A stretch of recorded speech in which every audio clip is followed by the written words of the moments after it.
time I see you, I get a bad vibe. Thinking of someone else. See your stupid ass, and I know you try to be bad. On that note. Hey guys, welcome to Fit and Fab Lifestyles with Kristie, LaTray, and today we have Cheyanne in the house. Woo-hoo. What's up, Cheyanne? How you doing? Thank you so much for having me here. Girl, thanks for coming. Of course, it's been a while, right? Trying to get our schedules to mix and match, but and we finally did it. Boom, yes, and it's so worth it. So, yes. I just had to interview you because when I first met you, this girl's personality is just so bubbly, so positive. Thank you. You exude all these good vibrations, and I was just attracted to you. So I just want to know more about you. So tell us who you are. Just tell us what you do and why. Oh my gosh. Well, I was going to say my blood type is... Because the who you are question, that's a little too much. It's true. And all y'all will get to know me real quickly. I have a motor mouth. So what do I do? What do I do is actually just recently being redefined because I've been nannying and personal assisting for a while, but I'm finally starting to work in my true passion is I'm a health and fitness coach. All right. And I also am a fellow YouTuber, at this show called Worth the Wait. Go Google it after you watch our show. Yeah. We'll put a little link in there for you. But I've lost over 100 pounds myself, so now I am helping others with their own transformations and journey by doing health and fitness coaching. I'm becoming a yoga instructor, which is so crazy. I can't believe I'm becoming a yogi. That's never been an area that I ever loved, and so.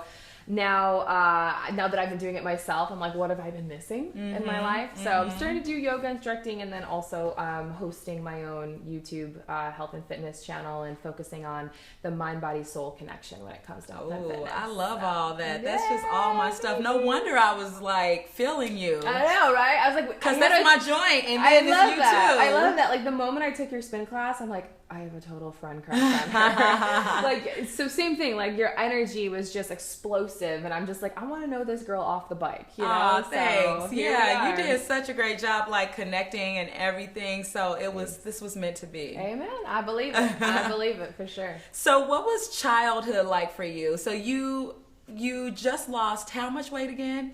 Altogether, from my highest to my lowest, I lost 111 pounds. 111 pounds. That's freaking amazing. It's a person. When you think about amazing. that, I'm like, that's a woman, a small woman. I mean, it's just unbelievable that I had that on my body. Yeah. And you asked about my childhood. I mean, my childhood, I'm from upstate New York, small country town that actually is more of New York than just New York City.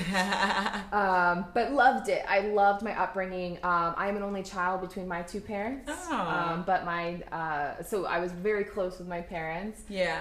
But my weight was always a struggle as a child. I started putting on weight when I was 8, and I was probably technically clinically obese since the age of 12.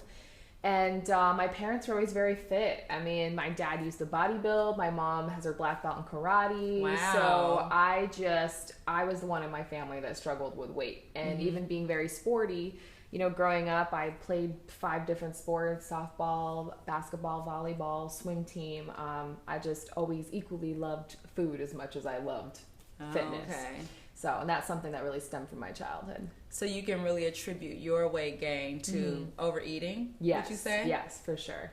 Yeah, I'd say, as I tell people, I'm like, one thing that I am blessed that I didn't struggle with was the fitness aspect. Because I think some people who have a lot of weight to lose or they have a lot of weight on their body, they struggle with both areas, and it's hard to get them to love both. For me, I always had this natural passion for fitness. I mean, part of my story is a year ago I was about 60 pounds heavier, and I ran a marathon. And I say that humbly. I mean, a lot of it was not without a lot of pain, a lot of stress. I was running for charities. That makes it a little bit easier. But even at a heavy weight, I always loved fitness. But I equally loved food. Yeah. And I never really controlled it before. I let it control me. So do you think the love for food was purely a love for food, or do you think you were eating to actually to pacify something else going on in your life? Ooh, we're going deep. We're going deep with Kristie here. That has been, yes, I will say that has been the key to my transformation is admitting that to myself, that food, I was treating it beyond just the love my taste buds had for food. I never wanted to call myself an emotional eater, because when I heard emotional eating, I always thought of, you know, the stories I'd hear from women that would come home and they would eat a carton of ice cream, or consciously be like, I'm stressed, I need a cookie. I never was conscious about it. For me, I think I've always struggled with just having self-control in uncontrollable situations. So if I'm at a party, or with me nannying became a regular part of my day-to-day lifestyle out here in LA. And when I was in an environment that I couldn't control, when I wasn't buying the food, it was like I would allow myself to have whatever I wanted. And through that, I actually ended up having an uncontrollable struggle with binge eating, actually, is what it turned into. Because I think I had so much control in every other area of my life, and even with my own groceries. I mean, I was buying clean, organic food for years. So look in your grocery cart, and it's like, oh, this girl can eat. She's got it. She's handling it. But right, it's like my grocery cart definitely didn't reflect my body. I mean, you know, it's almost like at one point, I was so heavy, I looked like the girl that probably bought ice cream and cookies and cake. Can you see a theme here? I'm a sugar girl. Maybe some chips, some salt add in there. But I'd have avocados and a broccoli and my lean chicken and my greens and all of that. But when I would get into situations I couldn't control is when I would succumb to food that wasn't unhealthy with me. It was just like a vicious roller coaster going up and down. So situations like what? Give us an example of what would send you on that. Yeah. I mean, for me, because food addiction works differently for everybody, I would say for me, it really was. A lot of it is stimulated when I'm alone, when I don't let people into my struggle. You know, for me, it was really whenever I would go nanny, especially when I was in a situation when I wasn't around other people. I just kind of felt this release, like I didn't and I realized that I was almost like eating healthy maybe to please others, because I realized when it was just me and alone, I was making the wrong choices. And so that's when I realized, like, I have to start doing this for me, because that's going to be the long lasting change, is when I decide that this is worth eating. It's worth eating correctly for Cheyanne, and not doing this is keeping Cheyanne hidden, is keeping the true potential that I believe I was born with hidden. And so, because most times when I would eat uncontrollably, it would be in private, it'd be away from people, and it was almost like a sense of release, because food became my drug. You know, I've actually talked with other addicts, whether it's alcohol, or I've actually had conversations with people who've been addicted even to something like heroin or cocaine, and it's a very similar feeling it actually towards it. And people don't realize that, and I think that's, if anything, what I want to bring more to the forefront is that people don't see food as an addiction, because on one side food can be healthy and is supposed to give you sustenance, where there's really nothing healthy about heroin or cocaine or drugs, but food is the most easily accessible drug, and it's the most easily, I think, acceptable drug. And yet it's killing people. I would argue to say it's killing more people than any drug combined. It's sending people to an early grave, and that's what I was doing to myself. Yeah. You know. Wow. So what did it take for you to recognize that you had my gosh, this food addiction? Because were you just making kind of like excuses, saying, well, I really love food. That's why I'm eating it. Tastes good. It has nothing to do with anything else. Of course. And I think one of the struggles, like, I've realized lately in our culture, is I think we sometimes go to extremes, and I love, like, the body positivity movement. I think there's a lot of good in it, and that we shouldn't judge each other compared to what other people look like. But I see the danger in it too, where there's people that are just saying, oh, just love yourself no matter what size you are, like, you can eat whatever. And I'm just like, but are you really loving yourself when you're treating yourself that way? And so, girl, let me tell you, just give me a little soapbox. I'll get up there. And I feel like that's what's great is, like, and I've been there, so I'm not some super skinny mini that's like, oh, I've always been in shape and I've always been fit and I don't know. I'm like, no, I know, and I know how I feel now and how I live now and what in the freedom that I now have. So that was a little segue. we could probably do a whole segment. We could do a whole segment on on that, because actually my husband and I, we talk about this all the time, and it is great to love yourself, but at the same time, you have to allow yourself to be the healthiest version of yourself that you can be. Yes. And in loving yourself, it doesn't mean stay stagnant and stay the same and just so true be there, but you have to go a little deeper and realize, am I truly happy? Absolutely. And I think it's, and it also, you know, you look at our society nowadays and there's TV shows out there like My Big Fat Fabulous Life and things like that. And I just think that is just such a false message. Or I know that lately there's been models that I don't think we should be defined by a size, but women who are obviously very extremely overly obese, you know, and you see that, and they're all about body positivity and loving themselves. And I will never disagree saying you shouldn't love yourself. But I also am like, what are you propagating to not just yourself, but to women looking at that? Like, because I know I'm like, I just don't believe you can get to a certain size without doing self-destructive lifestyle choices to yourself, you know, whether it's eating or not exercising or not growing personally. And that just really hurts it really affects my heart deeply, because I've seen a lot of people get lost in that. And so I think for me, some of the wake-up calls I had was I think what kept me in my unhealthy lifestyle for a long time is I've always been so active. I've always been so sporty. So it was always good enough for me, I realized, to just be on the team instead of like, hey, maybe I could have done a lot better like on my sports teams. But for me, it's like I realized I was accepting mediocrity my whole life. Like it was just good enough for me to show up. It was just, and then I realized I'm like, I don't want to just show up in my life. Like I want to be the best that I can be. And there was one moment where I was with my current boyfriend, or excuse me, he was my current boyfriend. So let me take that back. I am single, no ring on this finger. No, but I was with my boyfriend at the time at SeaWorld. My dad works for SeaWorld, and back in Florida, and it's very fun. It's great. Perks of your parents working for theme parks. Right. And we were going on a roller coaster, and again, I've always been adventurous. Like I love rides, all that. And I remember getting into the line, and I went to sit in the roller coaster seat, and they couldn't get the seat to snap in over my large belly. And I was just like, no. I mean, it's like your whole world stops right there. And then they had two workers come on both sides trying to push it down. And I'm just like mortified at this point. My boyfriend's perfectly strapped in, good to go. The ride's being held up because of me. So then they asked me to get out, and they're like, ma'am, do you still want to ride? And I'm like, well, I don't know if I can fit. And they're like, well, we do have a bigger seat. Hold on one second.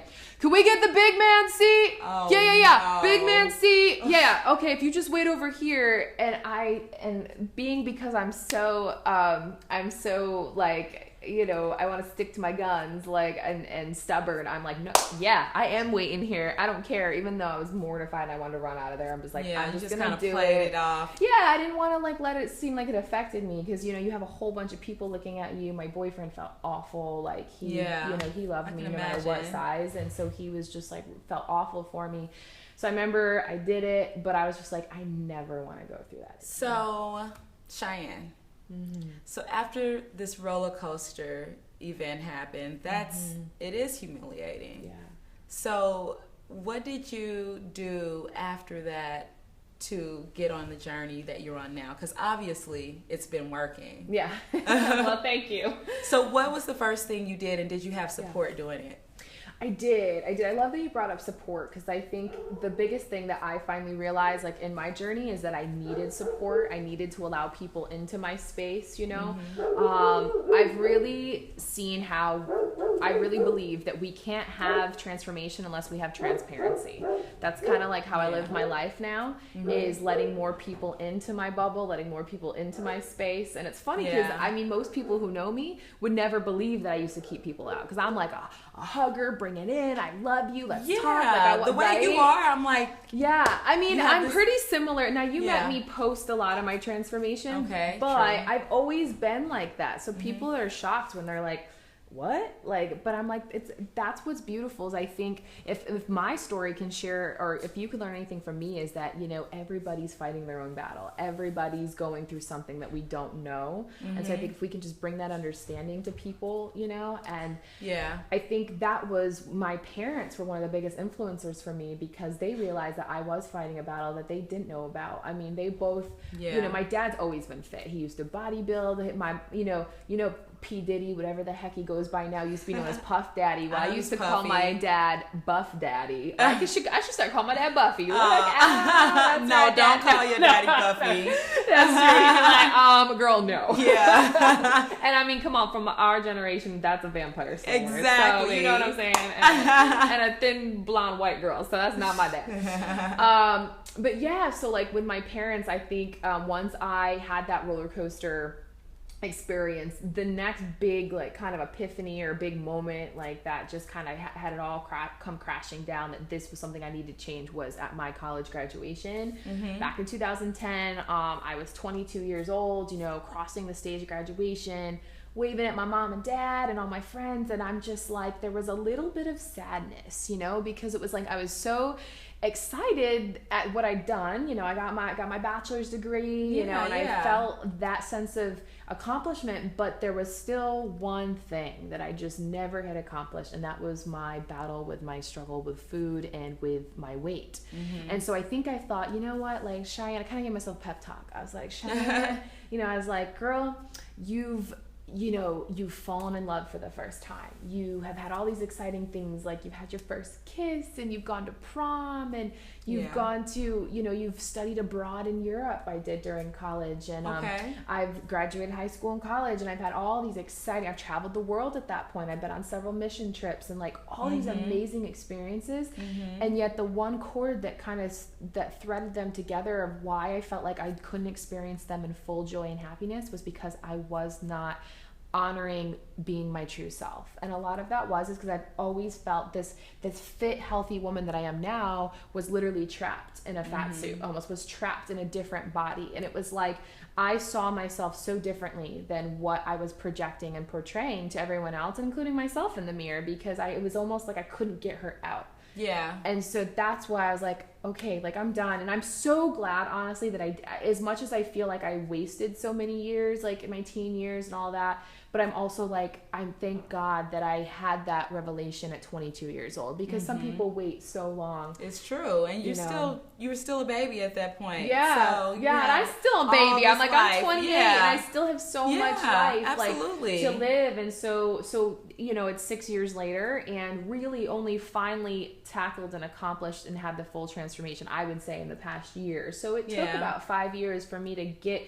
I think a lot of it was reshaping my mind and my soul, because growing up, it's like, you know, you don't realize how much negative track you have replaying in your brain so much. So it's like I had to retrain my brain, and I believe the transformation really began in my mind and in my heart and then my soul. Absolutely. You know, that's absolutely what I believe, because the fact of the matter is, no matter how much a person wants to lose weight, how much that they feel like they're ready to lose weight, until you change something here, so true, it will not happen. It's true. Yeah. It's so true. I mean, what Kristie says is true, because I try to share that with my own experiences. I said, you know, because I've actually, over the 5 years, I went up and down. Like I started at 260. I never got back up to past 220. So it's like I was able to lose those 40 pounds and get off, but I floated back and forth between like 185 and 215 or 220 so much. So I was losing 35 pounds back and forth. And so now I'm consistently 90 pounds down from my heaviest, and people are just like, how did you do it? Like, what was the difference? And I said, it's because I finally got real with myself. Like I finally was like, all right, because I mean, come on guys, we can all change a little bit about what we're going to eat. We can all move a little more, eat a little less, or eat differently. But after time, that is going to be just like a diet to me. If you don't, your whole lifestyle, I mean, we are mind, body, soul, spirit. And it's like, I feel like you have to allow your soul to change as well, along with you. I used to leave that behind. I didn't want to confront that. I was like, no, I'm good. I can eat differently. No, I can move differently. But change. confronting that. That's you know, so that true. was the Because your hard part. mindset is one thing, and then connecting with your heart is a totally different thing. It is. Ooh. And not to, it is, right? Yeah. It's like, that's like the muscle that I think is the hardest to flex and the hardest to move. And your heart and your brain, you know, and trying to get them to connect and be a total full person. And what we try to segment or fragment ourselves, I think, so much. I think we try to. We do. You know, we do segment a lot. Yeah. So let me ask you did a show recently, right? I did, yes. So you can find this beauty on a show called Fat Chance, right? Yes. So tell me, how did you get on this show? Like, you saw a casting for it, or did you? This is actually a really funny part of the whole story, and I love telling it because it's hilarious. So I literally was on what I call a "Are You Still Fat" list with the people who produced The Biggest Loser. They produced my show as well. Oh my gosh. Three Ball Productions, and I had applied for The Biggest Loser 2 other times, in 2011 and 2012. And they liked me so much that they wanted me on both of those seasons. But one season they needed a partner, and then another season they went in a different direction. So literally, we're talking 4 years later, 3 years later. Gosh. I now live in LA. Before I lived in Orlando, Florida. They literally call me up. So a casting director called me up, and I am out here pursuing a career as an entertainment news host or a health and fitness host, and working on camera. It's not irregular for a casting director to call me. So I was like, all right, what's this? So they literally are checking in, like, do you still need help losing weight? And what was fun is, so they were like, you fit our casting perfectly, like you have the best energy and personality, and you still have lots of weight to lose. But they said the kicker is, we hope you're right for this, is our show has a love aspect. And I'm like, a love aspect? You gonna hook us up? Is this like weight loss and The Bachelor? And that's what people kind of like joked, is they're like, your show was like The Biggest Loser meets The Bachelor. That is funny. Which is great. But instead of sending us out on a lot of random dates, our show was basically focused on, as you lost weight on the scale, you gained confidence, so the losing and then that gaining confidence to then reveal your true feelings to a crush of yours that you have. Ooh. And so I did that. So twice. you had a crush, huh? I did. And it's funny because there were 8 of us that did the show, and mine was really the only one that called it back quite a few years. Like, a lot of people, it was like a someone that they currently work with, or like a friend of the family. Mine was a guy from high school, and he was kind of the guy that, what if? The big what if. Yeah. Like, what if I told them? What if I was thinner? I mean, come on, girls. I'm going to keep it real. Like, you know, I thought that. Like, what if I was more fit back then? Would he have been interested in me? So, tune in to TLC. No. There was a twist. And I feel like I will tell you that as I transformed myself in my body, and I was expecting the body transformation. I wasn't expecting the soul and the heart transformation. Can't have one without the other. I know. It's like, oh man, I was like fighting against it. And but then when I finally surrendered and just was like, all right, this is literally who I've always wanted to be. I've got to give myself to the whole process. I realized that this guy, although awesome, incredible man, was the guy that the old Cheyenne felt she was good enough for. The old Cheyenne. Did it give you a little goosebumps? Seriously. And there was nothing That's wrong. real. It was real. It was hard. It was hard to admit to myself. Yeah. You know, but then along the way, I believe God brought another man into my life during this process that may have helped me with this process, that I realized was the type of men I've always been attracted to, but been way too afraid to actually go there with, or allow myself to get there. So he reminded me a lot of my daddy. You know, they say that girls I know everybody cue the you know, they say that girls go after a guy like their dad, especially if they had a great dad. And I have my dad is the epitome of a role model to me. My husband reminds me of my dad so much. Oh, well, lucky. Get a little. No. I know, give him the googly eyes. That's right, exactly. Those are bonus points for after the filming. But so that was the beautiful part, is that not only my focus was to transform my health, and yet my heart transformed as well, because it is, like you said, it's a total soul transformation. Yeah, you know, absolutely. And that's what was really cool, is I ended up I couldn't believe that I was putting myself out there to lose all this weight on camera for international audiences, because we are being seen all across the world. But it's not only did I get to my goal weight, but I also revealed my feelings to 2 different guys on television. So that takes confidence, girl. Yeah. Like, seriously. Yeah. So on the other side of this, do you feel like you're just confident? Do you feel like you have more of that, I'm just going to go get what I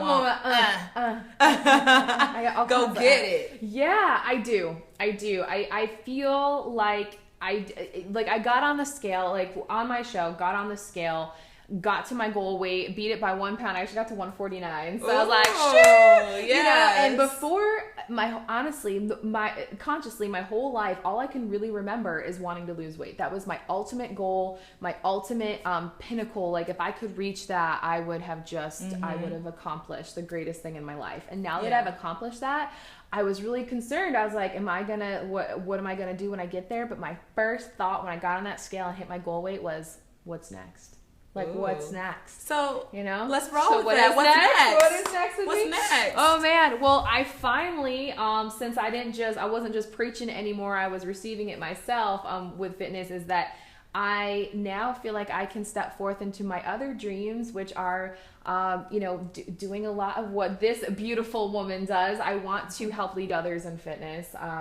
So I am becoming a yoga instructor. I have dreams to get my personal training degree and also step forth more on a bigger platform with my own YouTube show and start connecting with other, fantastic people in fitness like yourself. And keep my heart open and see, I am not dating, I'm not, married, so kind of just, but being ready and just chasing my dreams and being this vivacious person, Awesome. So, well, I love it. It's been so great talking to you. I feel like I could talk to her forever. I like, probably seriously, your ear off. you're so interesting, so beautiful. Thank you. You have such a big heart, and I know there's so many people that you can help that connect with you because you've been where so many people are and you are where so many people want to be. Thank you, so, girl. I love it. Yes, Let's bring it in for a hug. This is what I'm feeling. Bring it in. You give some good hugs. So good. Like, I want solid. you to feel me. Yes. You know it what wasn't I'm like saying? a half little hug. It was like bring it in. Yeah. That's right. So if someone wants you to be their coach, tell us where we can find you. Absolutely. You guys can find me on YouTube. My YouTube channel is called Worth the Wait, but that's WEIGHT. See what I did there? And then on Instagram, you can follow me at camera Chey, that's CHEYTV, or at my this is another thing I'm doing, is my own fitness and activewear apparel line is going to be called Sweaty Hugs. So you can go ahead and follow me at Sweaty Hugs on Instagram as well. So cute. You are doing big things. Thanks so much, Cheyanne. It's an honor. We're going to keep connecting, Yes, girl. we are. We're going to sweat it up together soon. Yes. Right? Okay. All right. Good. I love it. You got to put me through some work.